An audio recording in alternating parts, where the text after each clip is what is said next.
The Goth family have been in many different versions of the Sims franchise, even the very first, which debuted in February of 2000. They are known as the planners of many cities and towns in the game franchise, and they are known to be extremely successful. But what if I told you that multiple versions of the Goth family existed, and we really don't know who they are? Hello Simmers, welcome to Open Plumbob, where we probably sound like an old, dark trend. Get the joke? Because Goths wear a lot of black? Note to self, never become a full-time comedian, you will most... Okay, got that. Speaking of poor and homeless, let's talk about the Goth family. You know, since they're the exact opposite. The word goth itself can be related to either medieval times, or it can be in reference to someone who likes the shadows and dressing in black.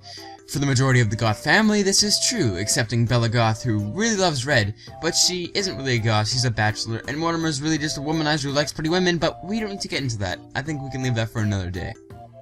The Goth family certainly does have traces that seem to suggest that they are the oldest family in the Sims franchise, and also they've been around for the full 14 years. It seems with the way the family tree is, they've been around since medieval times, suggesting that they are Gothic. But also look at the style of their houses. They're mainly dark, shadowy colors, if not just a black tone. So the color scheme does seem to fit as well. Their name really does make a lot of sense.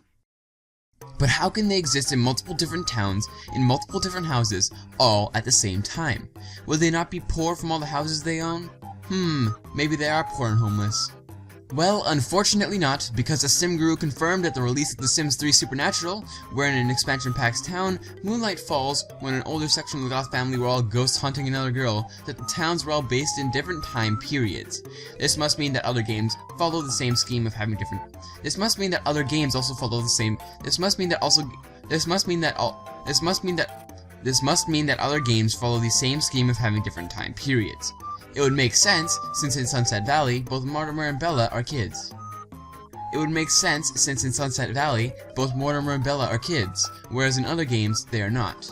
I still stand by my statement that multiple versions of the Goth family exist. And why is this?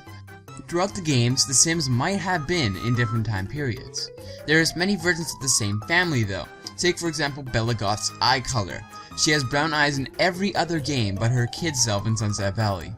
As she grows up, she does not lose her childhood eye color of hazel. Also relevant to Bella is her skin color throughout the games. In The Sims Bustin' Out, she has a light skin color.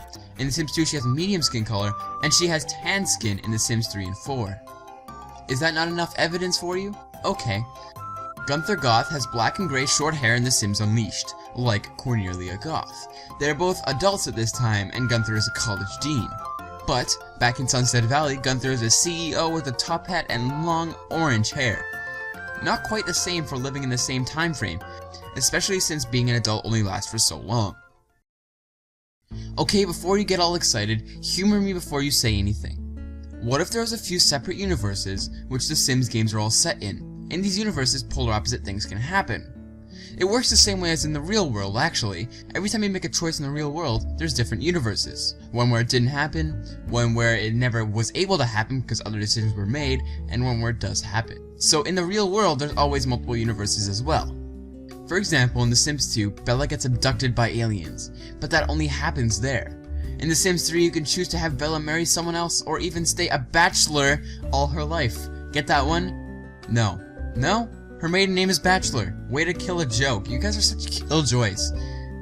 Another example, when Mortimer Goth can be in love with Dina Caliente instead of Bella Goth. Anything can happen in these alternate universes, but we've just become so accustomed to seeing one side of the story for so long that it doesn't necessarily make sense to us to see other universes. This explains why Gunther Goth can have two completely different jobs, two completely different looks. It all makes sense. What if this was the way that the Sims team wanted us to discover that the Sims live in many different universes? And by putting them in different games, different worlds, different universes, they allow us to see the alternate realities that can become true. What if I told you that wasn't even all? Where is the Goth family really from? And who is the true Goth family? Tune in next week on Open Plumbob to find out. Last week, the votes were an astounding 100% that wanted to see prison added. Okay, maybe only 3 people voted, but they all seem to agree that prison should be added to The Sims. And no, they weren't all me. I'm not that crazy. The top commenter was a very interesting comment segment from Nikki that was way too hilarious for me to handle, so Just read it. It's on screen now. And I'll see you guys next week.